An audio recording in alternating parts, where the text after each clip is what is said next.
Alright, this is Andrew with Jota Home Inspections. We're doing a sewer scope today here at American Fork. We have the camera pushed out 98 feet to the city connection. Now we're going to pull it back and record it to see what we find.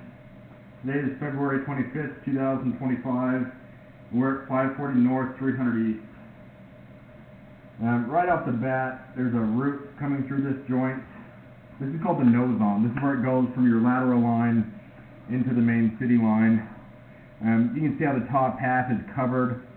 It's interesting because it looks like maybe beyond that root ball there's something else blocking the line, and I can't tell if that's the city line and your line was brought in real high.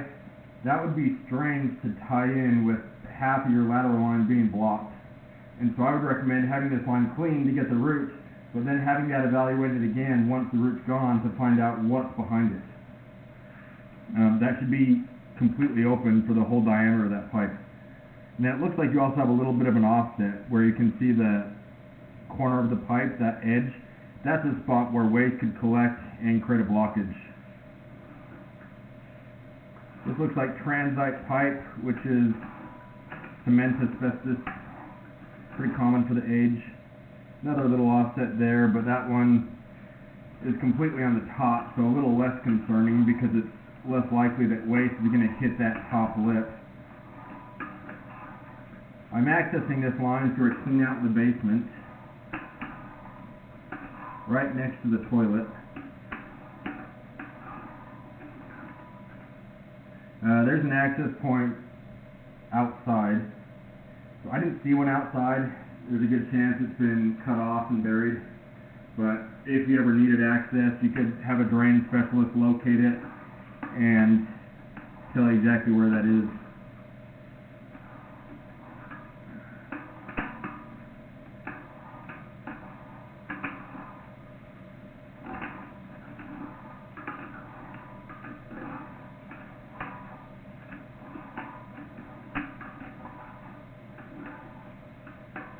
Now we're transitioning to cast iron.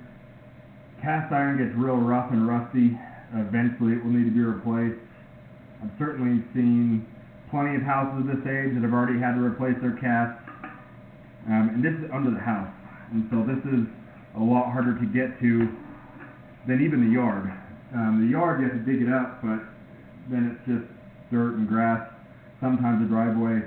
In the basement you have to dig up the slab where it's finished. I would recommend having this line coated where they clean off all that rust with a chain cutter, and that would make it nice and smooth again. You always run the risk of it collapsing the line.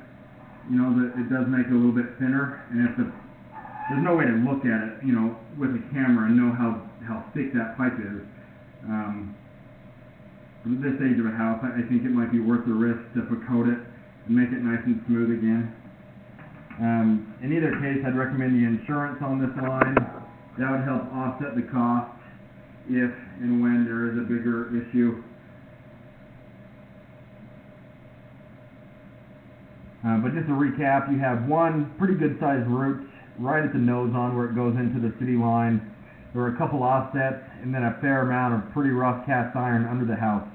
I'm going to end this recording now.